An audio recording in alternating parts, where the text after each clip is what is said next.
Freedom is never more than one generation away from extinction. You and I have a rendezvous with destiny. You know what time it is, so sit back and get ready for the Stafford Voice, your dose of conservative in a world of liberal. 3, 2, 1.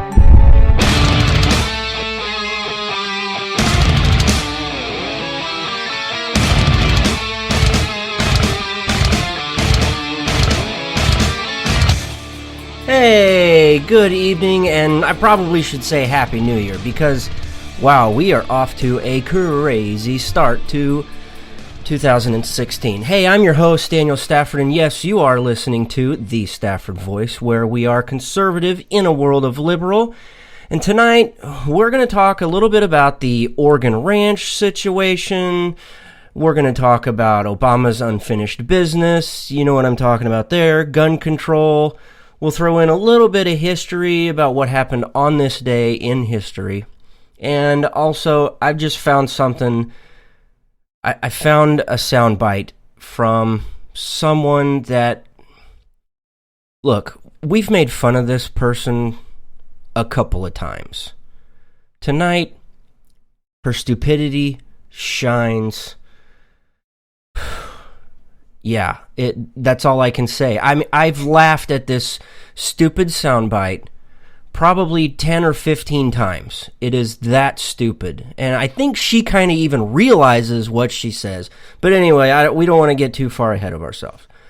Look, there's many ways to listen. So, set this channel as a favorite, whatever you have to do so you don't get left behind. Because if for some strange, crazy reason you do miss the show, sit tight. You'll be able to catch the replay. There is no need to panic because I've got you. In the case you aren't already following on social media, you can find me over on the Twitters at Stafford Voice, or you can look me up on the Facebooks, just searching for the Stafford Voice. Also, you can keep up to date over at thestaffordvoice.com. By the way, if you've got any questions, comments, or concerns, or if you've even got a story you'd like for us to cover, you can email them to me at thestaffordvoice@gmail.com. Again, that's thestaffordvoice@gmail.com. Woo! Look, America is on the brink.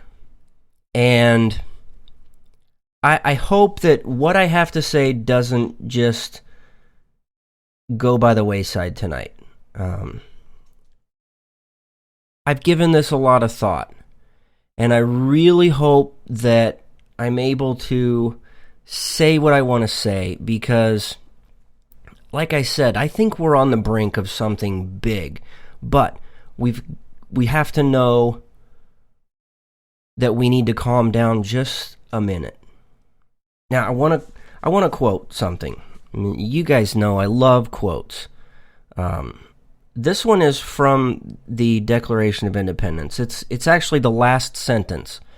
And it says, "And for the support of this declaration, with a firm reliance on the protection of divine providence, we mutually pledge to each other our lives, our fortunes, and our sacred honor." Those men and women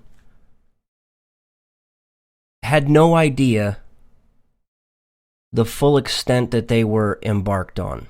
They had no idea. Only time would tell what they were doing. And yet, they were willing to risk their lives. It didn't matter. I mean, at the end of every day, they got down on their knees and they thanked the Lord for another day. They pledged their lives. They were willing to die for the cause of America. They were willing to give up everything they had for America. Why do I quote that? We've had two things happen over the weekend. We had the incident in Oregon at the ranch, and just today, of course, we knew this, we've known this since Friday, that Obama had quote-unquote unfinished business in relation to gun control. And he announced that come Monday, he was going to sit down and they were going to figure out what type of executive actions he could, or executive orders he could do to push gun control.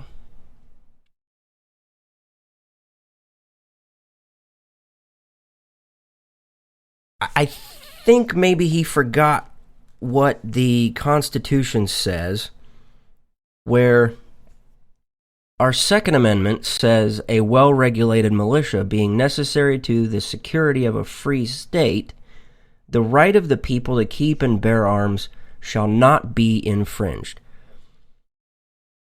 What he's doing is trying to make it as difficult as possible for law-abiding citizens. He's trying to make it as difficult as he can for you and I to acquire arms. Why do we need arms? Well, we've got to go a little bit further. And that's even one of the things that I do when I'm studying scriptures, is when I find something really, really good that stands out to me, go back a couple of verses and you're going to find it. You're going to find something that stands out and really gives impact. So let's apply that to the First Amendment. Just basically one verse ahead of the Second Amendment. It says, Congress shall make no law respecting an establishment of religion, nor prohibiting the free exercise thereof, or abridging the freedom of speech, or of the press, or the right of the people peaceably to assemble, and to petition the government for a redress of grievances. And then it continued on with the Second Amendment, where a well-regulated militia being necessary to the security of a free state, the right of the people to keep and bear arms shall not be infringed. In order to protect your First Amendment, you have to be able to defend it. The only way to do that is with the Second Amendment, and that is through having your own personal arms. Think of this for a second. Why do you have a lock on your front door? Why? Why do you have a lock on your front door? Is it to keep everybody out? I doubt that. It's to protect those closest to you.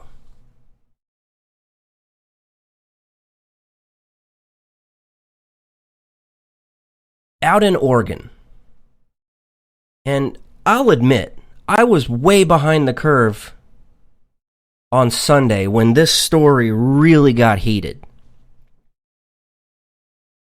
You have probably already done your research, knowing that this whole thing goes back to the 70s and beyond. It actually goes all the way back to the early 1900s when the government was trying to protect birds and wildlife, to make sure that we weren't killing too many birds because we wanted to use feathers and, put a feather in your hat and call it macaroni or something like that. Fast forward to the 70s and now we're starting to involve the Hammond family. And look, this is really unfortunate that the government is putting this much strain on the people. This is big. I'm not trying to mince my words. This really is big. that the government thinks they have the power to come in and control whatever land they want. They can just come in and overtax and overcharge you for the use of God's land because they think they know better. The government doesn't know jack crap about how to work that land. Just like when Bureau of Land Management went over into Nevada and tried to do this to the Bundy family. The Bundy family took a stand, and hundreds of American citizens went into their defense. If you thought that was going to be the end, you were fooled.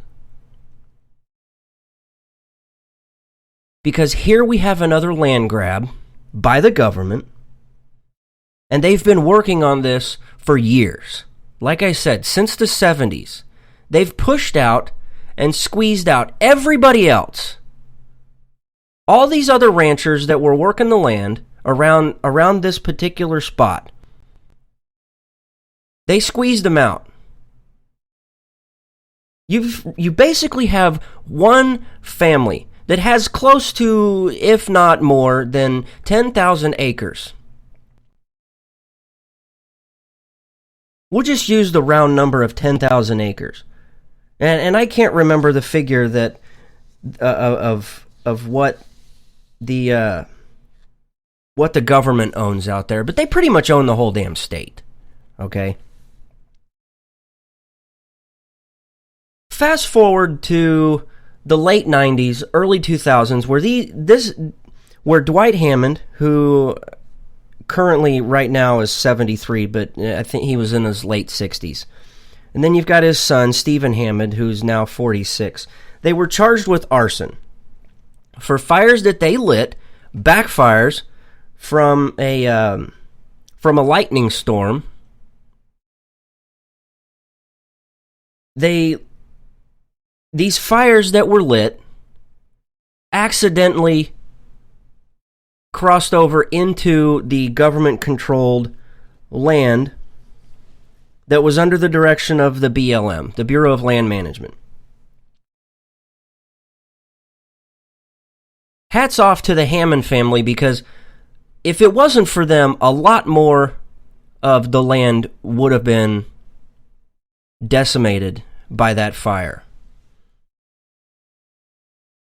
If you've worked land or seen somebody work large swaths of land, you will know that one of the best things you can do to help control vegetation, and when you control vegetation, you're able to further help the wildlife population.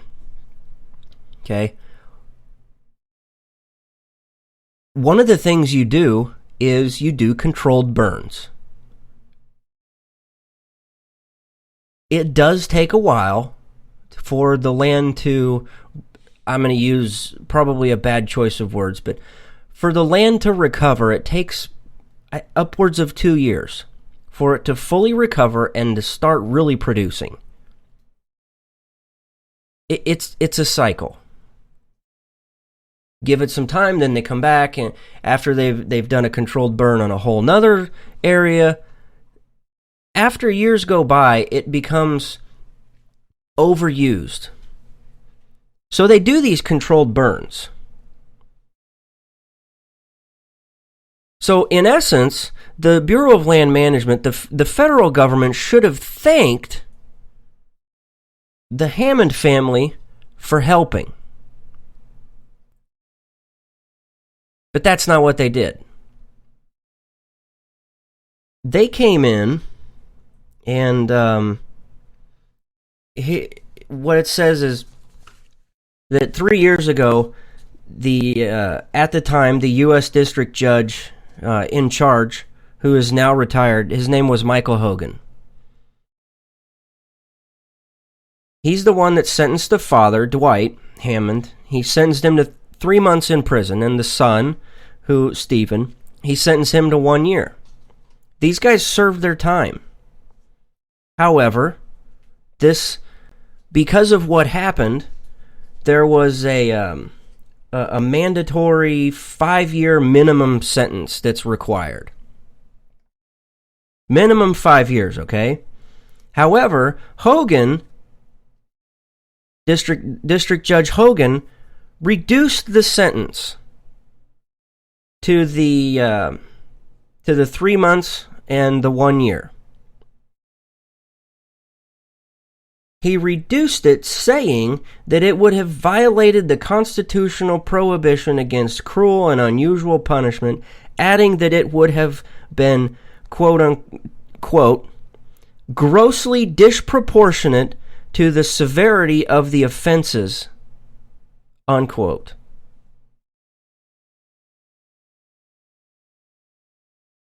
By the end of October last year, these guys have served their sentences.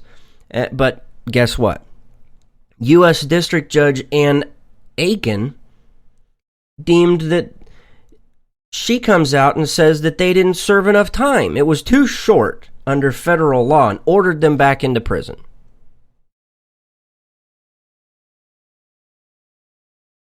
But as always, you got to look a little farther into what's really happening. Why would some judge just blatantly come out of the woodwork and say, no, you didn't serve enough time. Nope, get your butts back in prison. Why? Well, who is U.S. District Judge Ann Aiken? Guess who she was appointed by? Anybody? She was appointed by President Barack Obama. Look, if you have a problem with the sentence that was handed down by the original judge, you have a problem with the original judge, not with the Hammonds. If you have a problem, bring it up with the previous judge. Put it on him. He told you in his defense that it was a little out of line for what they were doing, and actually they helped control the burn, helped control the fire, and in making sure that it didn't get out of hand.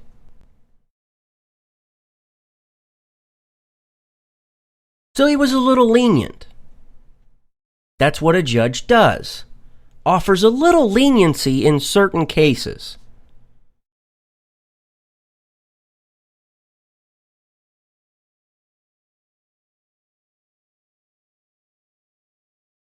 Again, there's way more to this than what we've touched on right now. And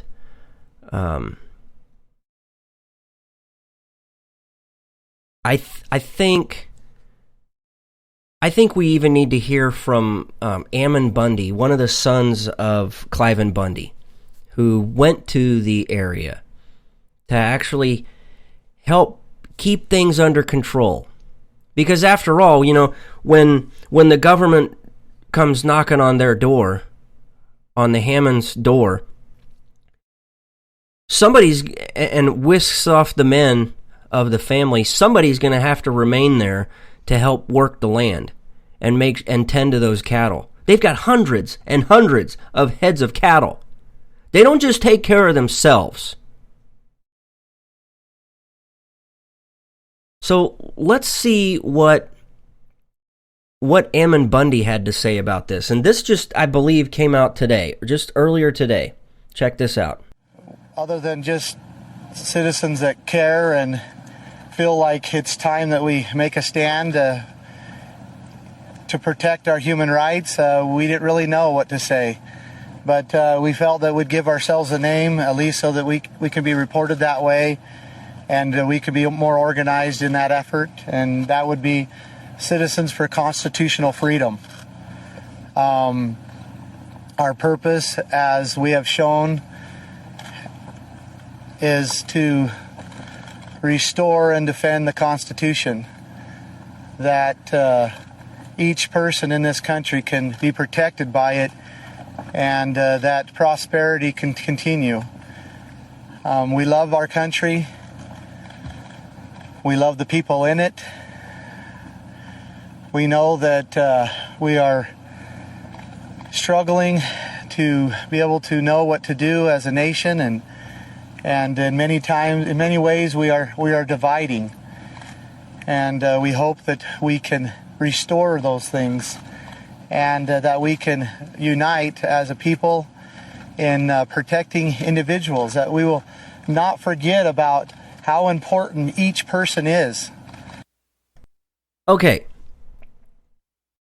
He touched on something really, really important. And that is, the government is trying to further the divide. In 2015, we saw unrest in Ferguson. We saw unrest in Baltimore. And it came back to Missouri with Black Lives Matters, with the whole Black Lives Matter crap.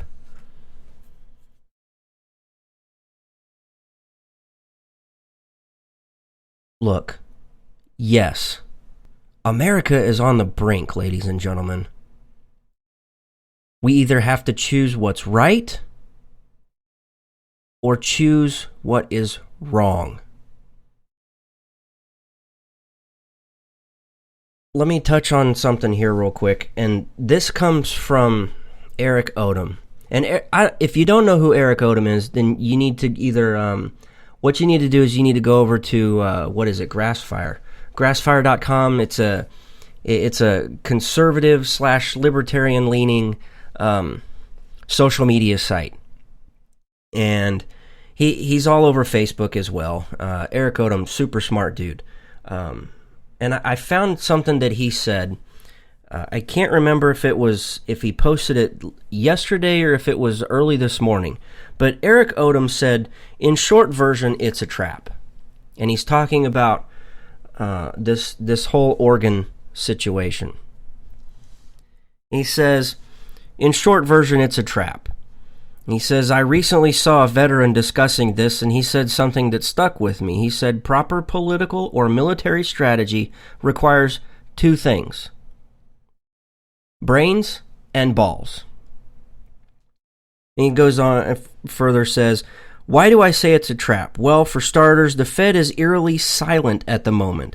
They aren't closing or blocking roads. They aren't surrounding the area.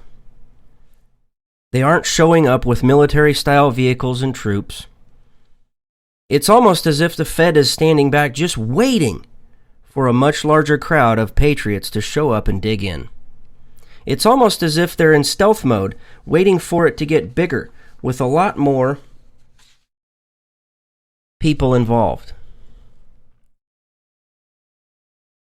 You see, if we're talking 30 or so people holding pocket constitutions and calling for the Bureau of Land Management, BLM, to back off, the Fed has a PR problem, and the majority of the public isn't on their side. But if we're talking 300 plus people with vehicles full of firearms and supplies, all of whom are all over Facebook pages, Patriot Group websites and forums, etc., then suddenly the government has the narrative they want. Now, if you're in the chat room, John brought up a great point, and that is box in your enemy and cut them down, a tactic developed by Hannibal. That's exactly what the government is trying to do. They're trying to box in the few remaining patriots. Whether they stand there fully armed, showing their arms, and advertising them, they're trying to box things in. They have a motive. They so desperately want to label this domestic terrorism. And even worse, they They want to label it domestic terrorism by way of right-wing, quote-unquote, terrorists. Can you imagine? Okay, so the last point that he says here that I want to touch on from Eric is, he says, remember that during the American Revolution, the Founding Fathers didn't always take to the fields in traditional face-to-face battles with the British. They knew they were outmanned, outgunned, and didn't stand a chance that way. Instead, they coordinated all kinds of various political and military strategies, many of which didn't involve any kind of shooting or fighting at all.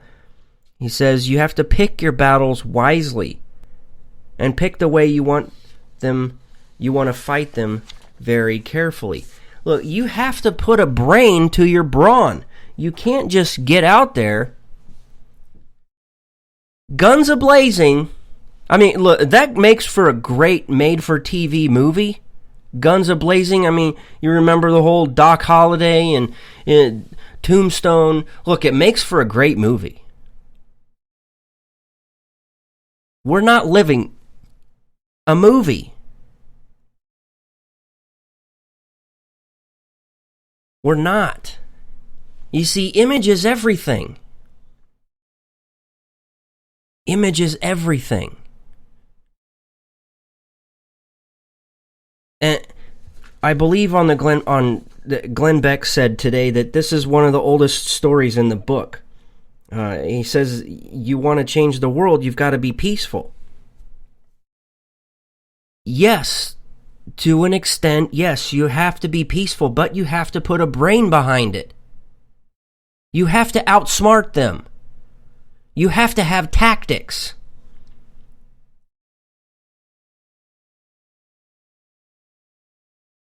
And then he goes to touch, he touched on something key here, and everybody's talking about this, where he says that they're just peacefully occupying this place. Now, let me take you to Ferguson. Let me take you to Baltimore, where they're burning cities down to the ground. How were they imaged in the press? As people that were wronged, that needed to be listened to, that you can understand what they're trying to say, that they really are just frustrated.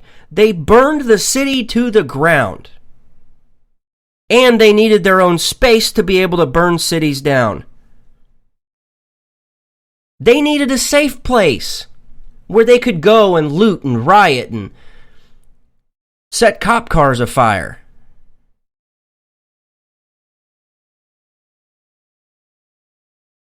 And now you've got the infomercial pimp, Montel Williams, who's out there waving his little flag, where he said, let me find his tweets. He sent out a couple of tweets. He says, it appears hashtag Oregon under attack by a bunch of undereducated terrorist buffoons who follow hashtag Clive and Bundy. Shall we send them to meet hashtag ISIS? Hey, listen here, you pansy pussy, who, by the way, will not come on my show. I've asked him numerous times to come on the show. And this was even back with the Andrew Tamarisi thing. I asked him to come on this show. All he did was tucked his damn tail and ran off. He's a pussy. Just like the guy sitting in the Oval Office, and who's only been there, 3 or 4 times? We're even lucky he found his way to the Oval Office. Listen here, Montel. Yeah, you give me some arms, guess what? I'll go kick some ISIS ass. Because I know you're too pussy to do it yourself. You're a disgrace to the Marine Corps, by the way. You're on par with Horseface Carey. Suck it. And by the way, Clive Bundy is a patriot. He stood up for his land. He didn't have to get out there, guns a-blazing, and say, hell no, we won't go. He stood there and stared down the federal government in the eye and said, get off my land.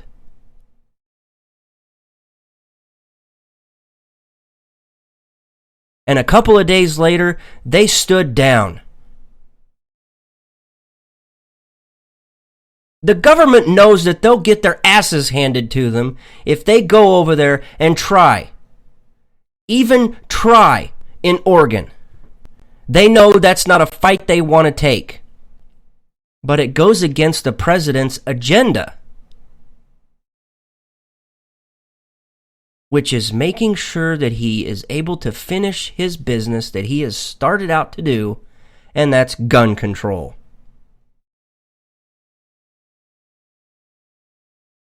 The other tweet that Montel Pussy Williams said, totally fine with a massive use of deadly force in Oregon to take out Ammon Bundy, hashtag Oregon under attack. And then he his next tweet right after that, and kudos to him, it only took him 8 minutes to figure out how to word this properly. Maybe he was trying to do some spell check. He says, then let's give them some. Put this down using National Guard with shoot-to-kill orders. I'm sorry, Montel. Why don't you take that bloody tampon out of your ass? Because the last thing you want to do is put the current National Guard against some of those guys who were standing up in Oregon ready to stare down the government. Do you know who it is that's got arms over there ready to protect the land of America? Do you know? Listen, sackbait. Their prior service, they carried out their orders, and they are currently doing so. You know where you swear to protect and defend the Constitution of the United States of America? I guess maybe you forgot your oath. Flippin' pantywaist. God, I hate that guy. Probably a good thing he's never come on my show.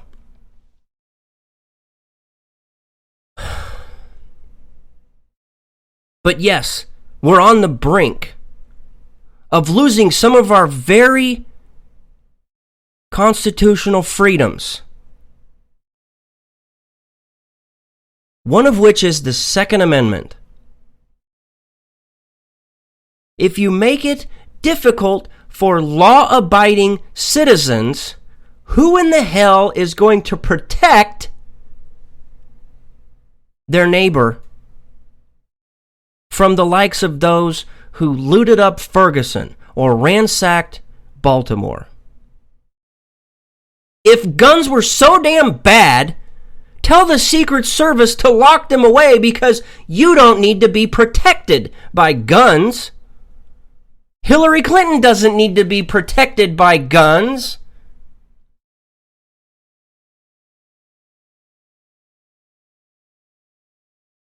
If anything, the government is going to botch Oregon like they did Waco.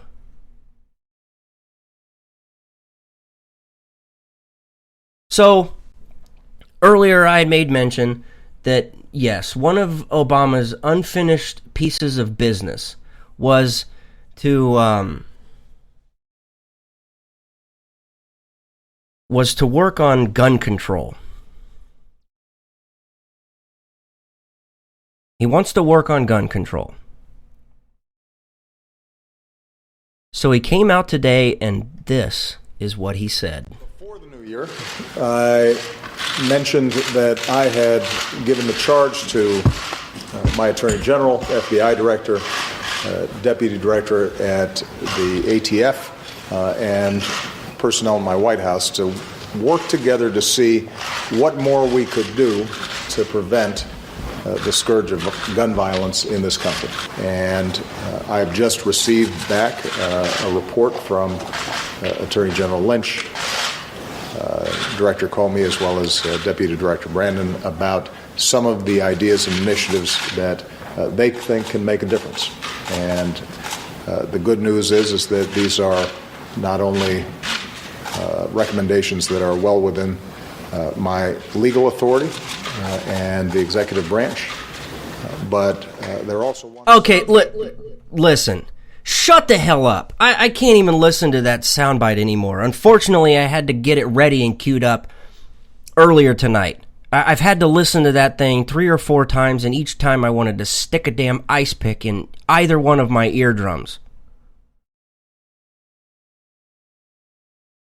Obama is so damn smart. He has to assemble people together to say, yes, master, you know, you can do what you want to do. It's okay. The Constitution says that you can do it.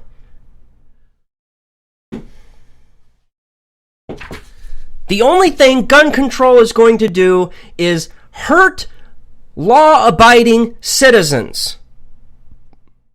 Now, This Thursday, President Obama is going to get out there with the help of CNN, and he's going to hold a town hall to help sell this BS to Americans.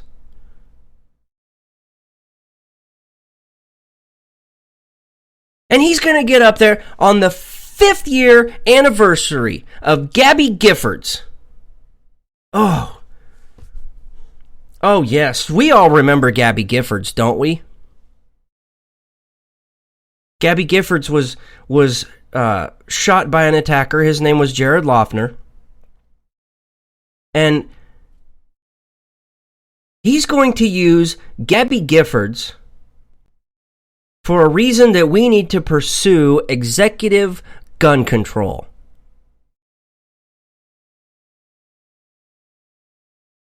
Get this. Jared Loughner passed a background check to acquire the gun that he then used to shoot and wound Gabby Giffords. He passed the background check! Oh my God! Maybe we need to figure out something else other than a damn background check. Because mentally unstable people still have the opportunity to acquire a weapon. Who in the hell knows, 5 years from now, hell, I'll probably become a crazed lunatic. The voices in my head keep yelling at me the way they have been lately. We're in for a world of hurt, ladies and gentlemen. You can be completely sane one day and flip a lid 3 years later, albeit having safely acquired weapons with the proper federally regulated background checks. And guess what? You can still flip a lid and go completely batcrap crazy.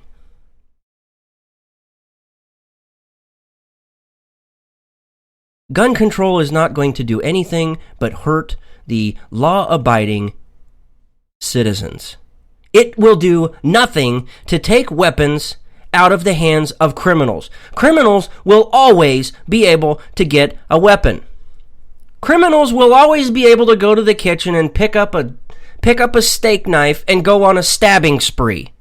They will always be able to go to Home Depot or your local home improvement store, buy a hammer, and hit somebody in the back of the damn head. You don't need a gun to kill anybody. You really don't.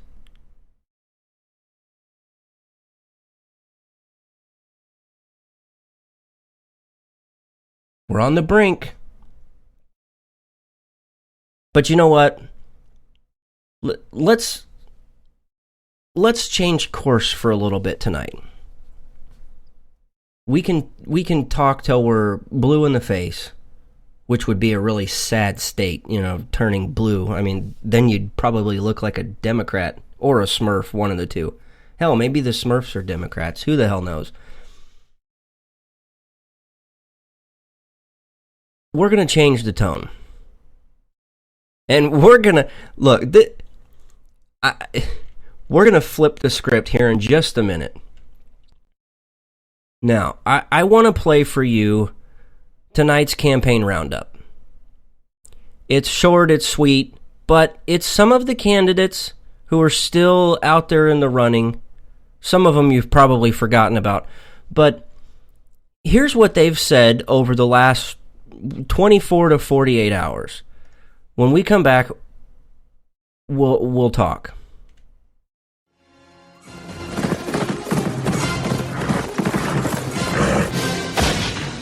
Hillary Clinton created ISIS with Obama. Every one of us has a constitutional right to protest, to speak our minds.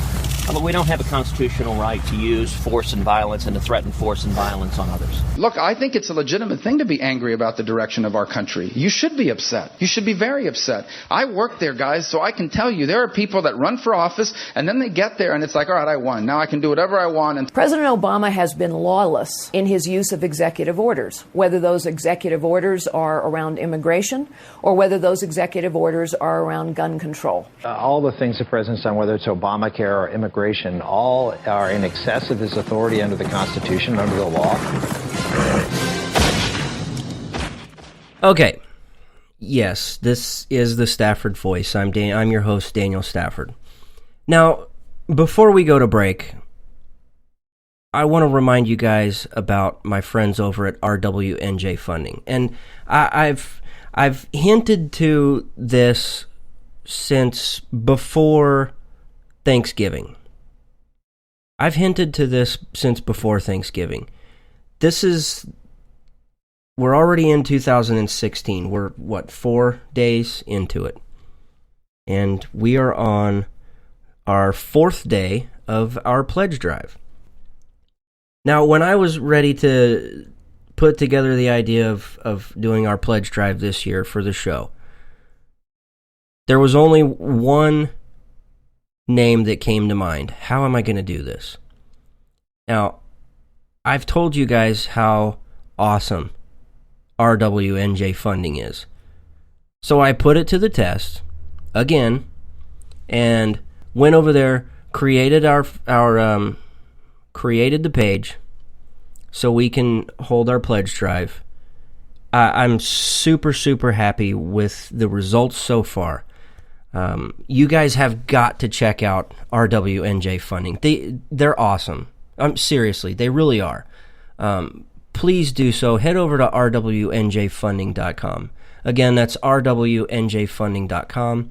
And hey, if you've got a couple of seconds, take a look at our pledge drive.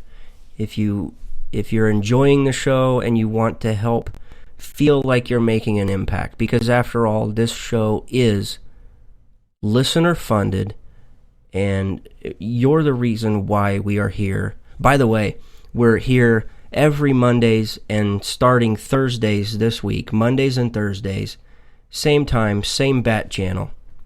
But I would not have picked a better place other than RWNJ funding. They're top notch. I mean, they're constitutional.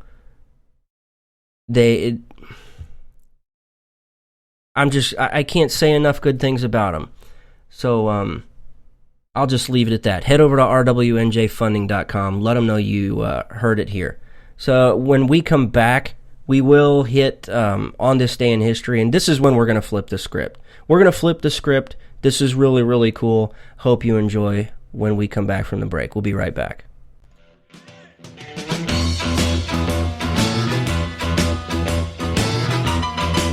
Red Nation Rising brings you Town Hall Radio. From a single tweet to 3 million a month, our community is a force to be reckoned with on social media. So don't miss our show, Thursdays, 8 p.m. Eastern on K98 Talk. Our chat room is our co-host, and you ask the question. Join us and be heard. So get ready to sound off on Red Nation Rising Radio. No one else is going to do it for you. There's a wild, wild whisper blowing in the wind, calling out my name like a but I'm not the type of guy that jumps into anything without first doing my research. And when I was looking for a holster, I'll admit I was having one heck of a time.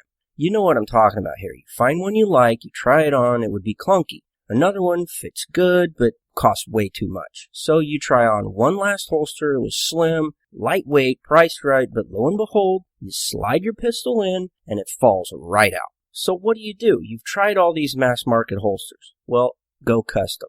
I know what you're thinking. I thought it too. Too pricey. Wrong. My guy over at Rebel Road Tactical will not only put together the perfect fitting, hand-molded, hand-assembled, custom Kydex holster, but you'll get it at an affordable price. Don't wait. Contact Rebel Road Tactical today at 682-217-4579. Again, that's 682-217-4579. Place your order. It's the dramatic reinvention of talk radio. Here come the spy dolphins. The only thing that can cure racism is Robert E. Lee's penis. Who named this cat Limberbutt McCubbin? A Trump-Biden debate. Plugs versus rugs. Real serious nonsense. The show's so bad, you'll laugh at us. The worst podcast. We obviously hold that title. Mondays, 9 p.m. Eastern on K98 Talk. Conservative in a world of liberal. The Stafford Voice. All right, we are back. Wow. What a powerful first, I'd say half to the show, but we're almost done. Okay. This is one of those fun ones. We're going to kind of flip the script and throw it right back in their face. You know, this whole gun control debate crap, get this. Back in 1847, okay, is when this one took place. This little-known company, they were faltering, but luckily, on this day in history, it was saved by winning a contract. I'm gonna save that for later, because this is just awesome. Anyway, so handguns at the time were not the practical weapon for self-defense and close-quarter fighting. No, most Americans, they preferred knives. And, you know, those big Bowie knives, that's one of the ones they preferred. Well, all of that changed in 1836 when a man by the name of Samuel Colt patented his percussion-repeating revolver. It combined a single rifled barrel with a revolving chamber that held 5 or 6 shots, and when it was cocked for firing, the chamber automatically revolved, lining up the next shot with the barrel. They weren't as accurate as hunting rifles, okay? But with some practice, you could be pretty reasonable at short distances. If you put in enough time, experts were somewhere, they were pretty precise, somewhere around 30 to 40 yards. Well, a lot of this was because of the rifling that was cut into the barrel, and it gave some stability to the rounds, and it helped increase the accuracy. But accuracy was less important since a missed shot could be quickly followed up with others because of the revolving mechanism that he came up with, okay? Well, so it was on this day in history, January 4th, 1847, that Samuel Colt rescued his gun company by winning a contract to sell the government 1,000 of his .44 caliber revolvers. Now, even though they weren't cheap, by the early 1850s, they became inexpensive enough for the Americans to favorite the gun as for those who headed west. And between 1850 and 1860, Colt sold 170,000 of his quote-unquote pocket revolvers and roughly 98,000 belt revolvers, mostly to civilians, get this, looking for a powerful and effective means of self-defense in the Wild West. Whew.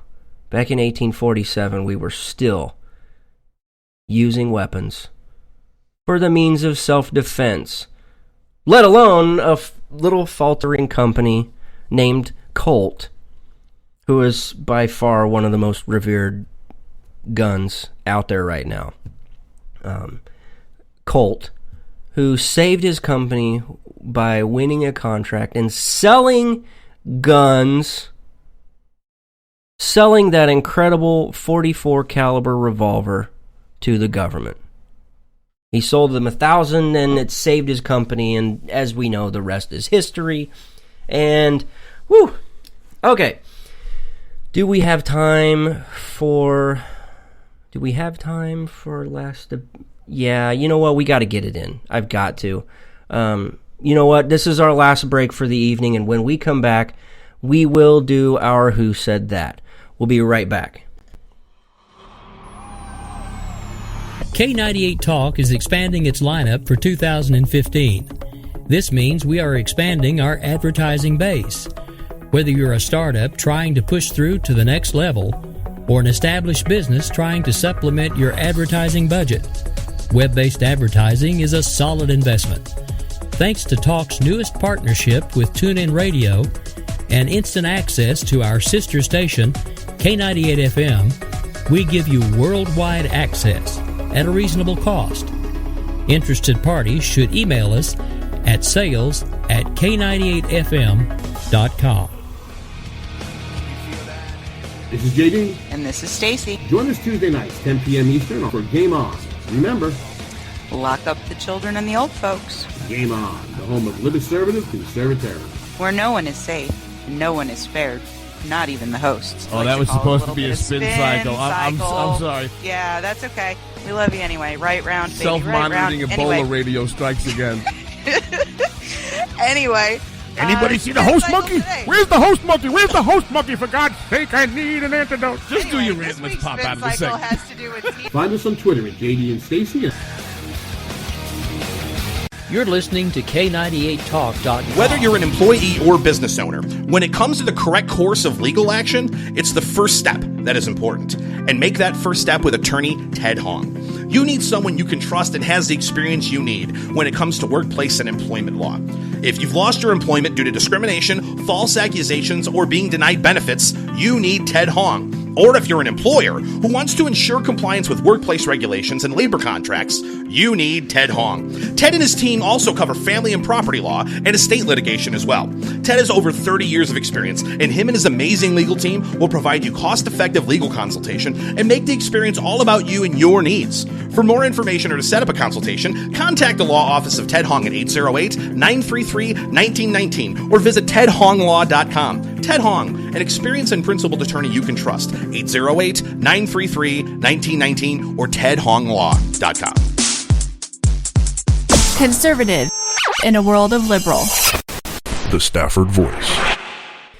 All right, ladies and gentlemen, we've only got a few minutes left on the show, and we're going to close it out with style. That's right, it is time for Who Said That?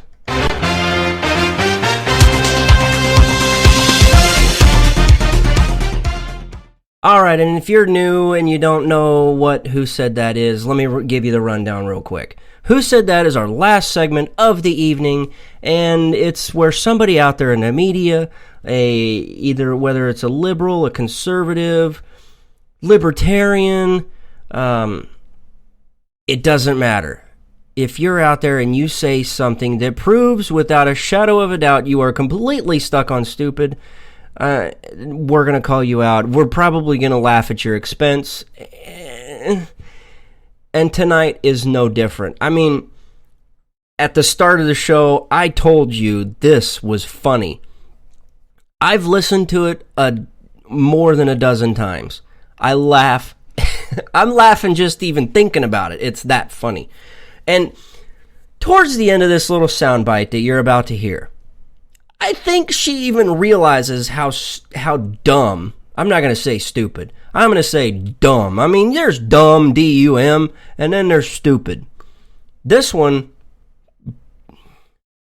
hands above the rest. Anyway, without further ado, I present to you tonight's Who Said That? Shouldn't officers be the number one folks behind gun control? Well, you do have a lot of Second Amendment officers. I mean, I happen to favor carrying a gun myself. I don't think there's much wrong with it. The reality is that how are we going to keep the illegal guns away from people? We can. It's a very easy But a lot of people shoot their wives with perfectly legal guns. And? So they wouldn't if they did not have them. We're not going to take guns away from people. We're just going to make it harder for law enforcement. But a lot of perfectly good people shoot their wives with handguns. With legal ones, too. And the guest on Ignoramus's show, the guest says, his response, and? Oh, my God. Oh, wow.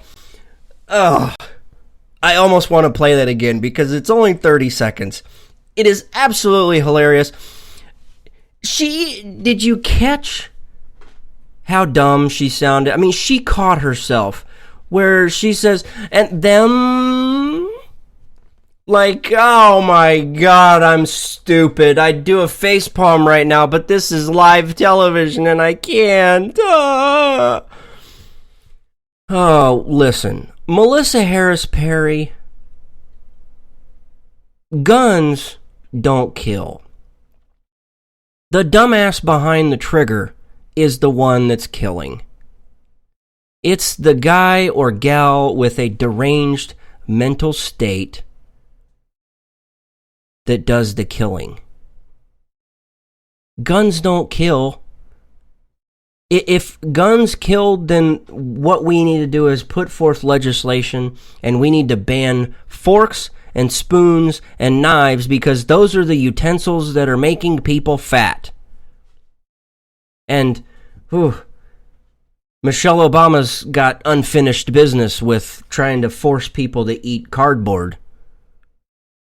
Oh my word. Listen, Melissa Harris Perry, tonight you are completely stuck on stupid. Congratulations. Oh, you know what? That's all we've got for tonight. And God willing, your host, Daniel Stafford, host of the Stafford Voice, will be back Thursday. Because remember, we are live every Monday and Thursday. 9 p.m. Central, 10 p.m. Eastern. Same bat channel, same bat time. We'll be back this Thursday. We're going to talk about, who knows, it's like days down the road. Somebody else is going to say something stupid, and we'll probably make fun of them then. Anyway, follow me over on the Twitters at Stafford Voice. Look me up on the Facebook by searching for, you guessed it, the Stafford Voice. Email any of your questions, comments, concerns, or story ideas, and we'll cover them here on the Stafford Voice. Send them to thestaffordvoice@gmail.com. Again, that is thestaffordvoice@gmail.com. Thank you so much for your time tonight, and until next show, thanks and God bless.